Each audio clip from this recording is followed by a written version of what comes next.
আমরা আজকে কুমিল্লাতে এসেছি যে মর্মান্তিক ঘটনা যে ঘটে গেছে, যে সম্পর্কে একটু আগে উনি উল্লেখ করেছেন, সেই বিষয়ে আমাদের চিন্তা ভাবনা আপনাদেরকে জানানোর জন্যে। আপনারা জানেন যে আমরা ঢাকা থেকে আজকে সকালে এসে প্রথমে আমরা ক্যান্টনমেন্ট এলাকা পরিদর্শন করি, যেখানে তনুর মৃতদেহটি পাওয়া গেছে সেই জায়গাটি আমরা পরিদর্শন করি, আশপাশের এলাকাগুলো পরিদর্শন করি। তনুর বাবা মা ভাইয়ের সঙ্গে আমাদের একান্তে আমাদের আলাপ করি, ক্যান্টনমেন্টের কর্তৃপক্ষের সঙ্গে আমাদের আলাপ হয় এবং সর্বশেষে আমরা কুমিল্লা জেলা পুলিশ সুপার এবং জেলা প্রশাসকের সঙ্গেও আমরা আলাপ আলোচনা করি। এবং আমরা আমাদের সঙ্গে মানবাধিকার কমিশনের অভিযোগ এবং তদন্ত বিষয়ক যিনি পরিচালক, তিনি একজন অতিরিক্ত জেলা এবং দায়রা জজ, আমাদের পরিচালক উনিও ছিলেন, এবং যেহেতু ওনার আইন বিষয়ক দক্ষতা রয়েছে, বিচার কাজ উনি পরিচালনা করছেন দীর্ঘ অনেক বছর যাবৎ, সুতরাং তার মতামত, তার পর্যবেক্ষণ এবং আমাদের মধ্যকার আলাপ আলোচনার ভিত্তিতে আমরা তনু হত্যাকাণ্ড বিষয়ে আমাদের কয়েকটি পর্যালোচনা বা পর্যবেক্ষণ আপনাদের সামনে উপস্থাপন করতে চাই। এবং এরপরে যদি আপনাদের কোনো প্রশ্ন থেকে থাকে, আমি যথাসাধ্য চেষ্টা করব আপনাদের সে প্রশ্ন উত্তরগুলো দেবার জন্যে। তবে শুরুতেই আমি বোধহয় আমাদের উচিত হবে কুমিল্লা সেনানিবাসের কর্তৃপক্ষ, বিশেষ করে জেনারেল অফিসার কমান্ডিং এবং স্টেশন কমান্ডার, তাদেরকে আমরা কমিশনের পক্ষ থেকে ধন্যবাদ এবং কৃতজ্ঞতা জানাচ্ছি যে তারা আমাদের সেখানে স্বাগত জানিয়েছেন এবং তারা সকল ব্যবস্থা করে দিয়েছেন যেন আমরা সকল এলাকা পরিদর্শন করতে পারি, পরিবারের সঙ্গে যেন আমরা কথাবার্তা বলতে পারি, একান্তে যেন বলতে পারি, সে ব্যবস্থা তারা নিশ্চিত করেছেন। এবং তারা আমাদেরকে আশ্বস্ত করেছেন যে ন্যায় বিচারের স্বার্থে তারা রাষ্ট্রের যে কোনো সংস্থাকে দায়িত্ব দেওয়া হোক না কেন,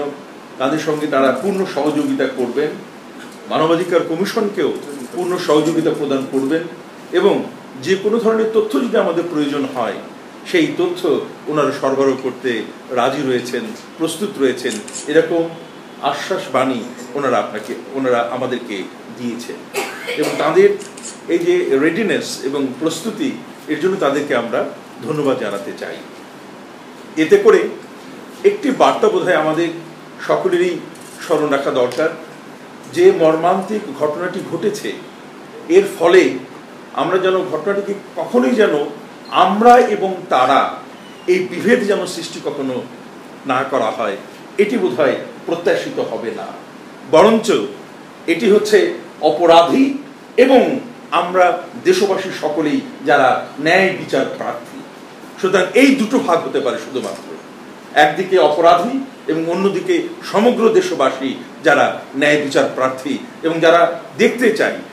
যে প্রকৃত অপরাধী তাকে শনাক্ত করা হয়েছে, অপরাধী বা অপরাধী বর্গ তাদেরকে শনাক্ত করা হয়েছে এবং তাদেরকে ন্যায়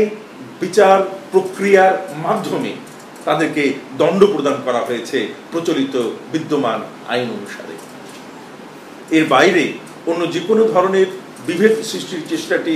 বৃহত্তর জাতীয় স্বার্থেই বোধহয় কাঙ্ক্ষিত নয়, এবং সেই ব্যাপারে আমাদের প্রত্যেকের সতর্কতাও অবলম্বন করা বাঞ্ছনীয় বলে আমরা মনে করি।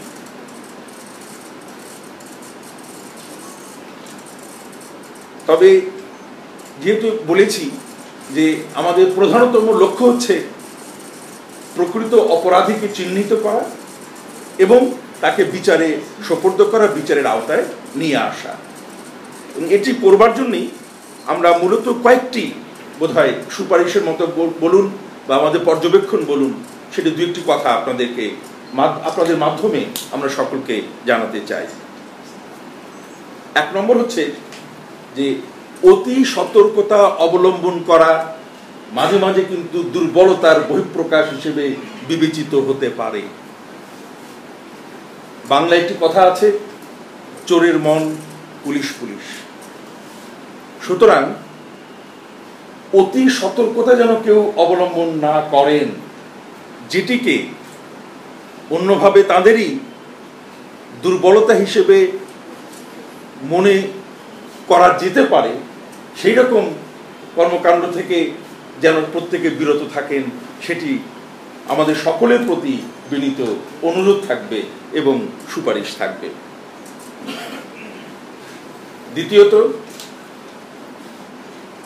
দ্বিতীয়বার যখন একটি ময়নাতদন্ত অনুষ্ঠিত হয়, তখন সঙ্গত কারণেই জনমনে প্রশ্ন দেখা দেয় যে এত দ্রুত কেন দ্বিতীয়বার ময়নাতদন্ত করা হচ্ছে। জাতীয় মানবাধিকার কমিশন থেকে আমরা মনে করেছি যে এই দ্বিতীয় ময়নাতদন্তের খুবই প্রয়োজন ছিল। কেননা প্রথম ময়নাতদন্তের সম্পূর্ণ রিপোর্ট যদিও এখনো উপস্থাপিত হয়নি, কিন্তু যে প্রিলিমিনারি যে রিমার্কসগুলো বা রিপোর্টটি যেটি রয়েছে, সেই রিপোর্টে আরো অনেক প্রশ্নের উদ্রেক করে এবং সেই রিপোর্টটি আসলেই সঠিক কিনা এটি কিন্তু বিবেচনার দাবি রাখে। তাই আমরা মনে করি যে দ্বিতীয় যে ময়নাতদন্ত হয়েছে, সেই রিপোর্টটি যেন বাড়তি কোনো প্রশ্নের উদ্রেক না করে, বরঞ্চ যে সমস্ত প্রশ্ন উত্তর পাওয়া আবশ্যক ন্যায় বিচারের স্বার্থে, সেই কাজটি করতে সাহায্য করবে বলে আমরা বিশ্বাস রাখতে চাই। এবং একই সঙ্গে যারা তদন্ত করছেন বর্তমানে সিআইডি এবং বিচার বিভাগের প্রতি আমাদের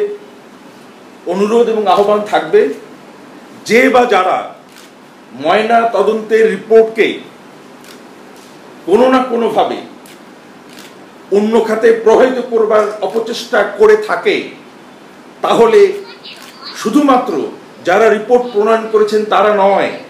যারা সেই রিপোর্ট প্রণয়ন করতে কোনো ধরনের সাহস জুগিয়েছেন বা বাধ্য করেছেন বা কোনোভাবে তাদেরকে উৎসাহিত করেছেন, সকলকেই বিচারের আওতায় নিয়ে আসা উচিত বলে ন্যায় বিচারের স্বার্থে আমরা এই দাবিটি রাখতে চাই। তৃতীয়ত, একটি পরিবার, একটি বাবা মা ভাই একমাত্র বোনকে হারিয়ে সম্পূর্ণভাবে বিপর্যস্ত হয়ে পড়েছে। এখন উচিত তাদেরকে সাহায্য করা, তাদের পাশে দাঁড়ানো এবং আমাদের সকলের একাত্মতা ঘোষণা করা। কিন্তু ন্যায় বিচারের নামে বা আমাদের তথ্য সংগ্রহের নামে যদি তাদেরকে হয়রানির শিকার হতে হয়, সেটা কোনো ক্রমেই গ্রহণযোগ্য বলে মনে হয় না। এবং আমরা আশা করি যে কোনো সংস্থাই হোক না কেন, তারা যেন এমন কোনো কাজ না করেন যেটি এই বিপর্যস্ত পরিবারকে হয়রানির শামিল বলে বিবেচিত হতে পারে, সে ব্যাপারে যেন প্রত্যেকেই সতর্কতা অবলম্বন করেন। এরপরে সকলের দৃষ্টি আকর্ষণ করে বিনীতভাবে বলতে চাই, যদিও আমরা বিশেষজ্ঞ নই, কিন্তু ঘটনাস্থল পরিদর্শনের পর এরকম ধারণা সৃষ্টি হতে পারে যে কিছু কিছু সাক্ষ্য বা এভিডেন্স, যেটাকে আমরা বলি ইংরেজিতে ট্যাম্পার বা ডক্টরিং করা হয়ে থাকতে পারে। যদি এমন কিছু হয়ে থাকে যা বিচার প্রক্রিয়াকে ভিন্ন খাতে প্রবাহিত করে দিতে পারে বা প্রকৃত অপরাধীকে শনাক্ত করতে বাধার সৃষ্টি করতে পারে, তাহলে যে বা যারা প্লেস অফ অকারেন্সে বা এই সাক্ষ্য প্রমাণকে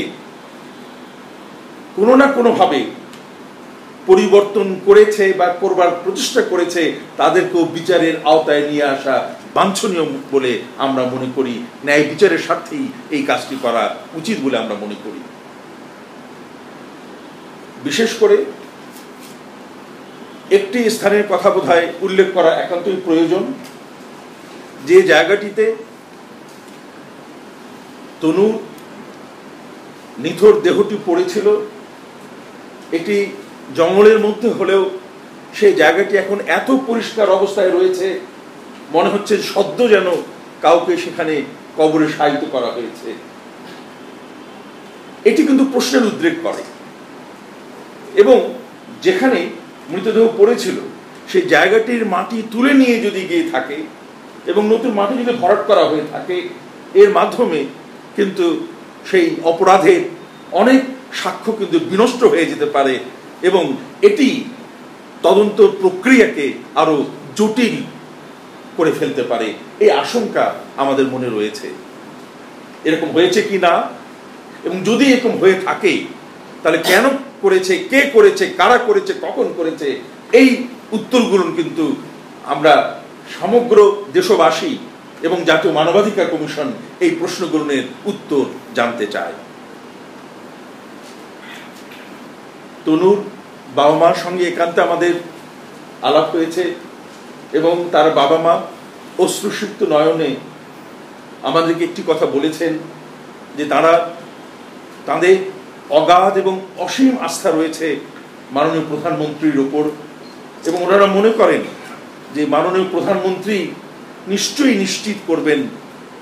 ন্যায় বিচার, এবং প্রকৃত অপরাধী শনাক্ত হবে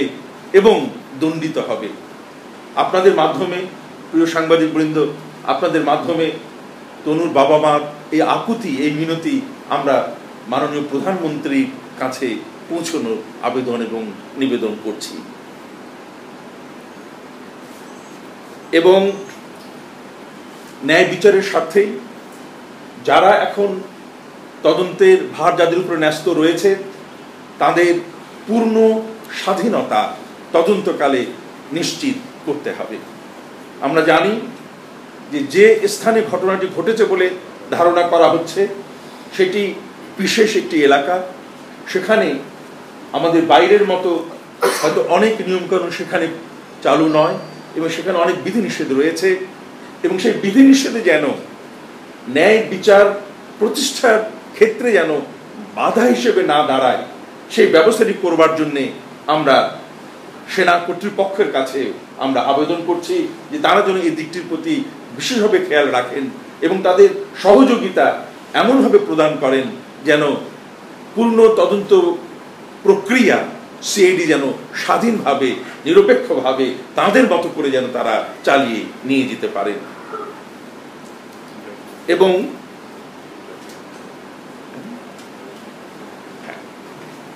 এবং সবশেষে বোধহয় এই কথাটি আবারও বলা দরকার যে তনুকে হত্যা করা হয়েছে, এই হত্যাকাণ্ডের বিচার হতে হবে, প্রকৃত অপরাধীকে শনাক্ত করতে হবে, যে বা যেই হোক না কেন। এটি কোনো বাহিনী বা সংস্থার ব্যাপার নয়। প্রকৃত অপরাধী যেই হোক না কেন তাকে ন্যায় বিচারে সুপর্দ করলেই প্রত্যেকের ভাবমূর্তি আরো উজ্জ্বল আকার ধারণ করবে বলে আমরা মনে করি। বরং যদি ন্যায় বিচার প্রক্রিয়াকে ধামাচাপা দেবার চেষ্টা করা হয়, বা আবারও যদি নতুন একটি জজ মিয়া নাটকের অবতারণা করবার কোনো চেষ্টা করা হয়, দেশবাসী কিন্তু এটি কখনোই গ্রহণ করবে না। আমরা মনে করি যে ইতোমধ্যেই সকলেই এই ব্যাপারে নিশ্চয় নিশ্চিত হয়েছেন যে কোনো ধরনের এখানে খামখেয়ালিপনার আর অবকাশ এবং স্থান নেই, এবং সমগ্র জাতি অধীর আগ্রহে তারা অপেক্ষা করছেন যে যেন আমরা একটি সুষ্ঠু তদন্ত শেষে ন্যায় বিচারের সাক্ষাৎ যেন জাতি পেতে পারে, এবং একটি হত্যাকাণ্ডের বিচার একটা দৃষ্টান্ত যেন আমরা রেখে যেতে পারি, এবং অন্ততপক্ষে অতটুকুই হতে পারে তনুর পরিবারের, তার বাবা মার সান্ত্বনা, এবং ন্যায় বিচার প্রার্থী হিসেবে আমরা সকলেই যারা দেশবাসী রয়েছি আমাদের প্রত্যেকের প্রাপ্তি যে অন্তত ন্যায় বিচারের স্বার্থে আমরা একটি সফলতা অর্জন করতে সক্ষম হয়েছি।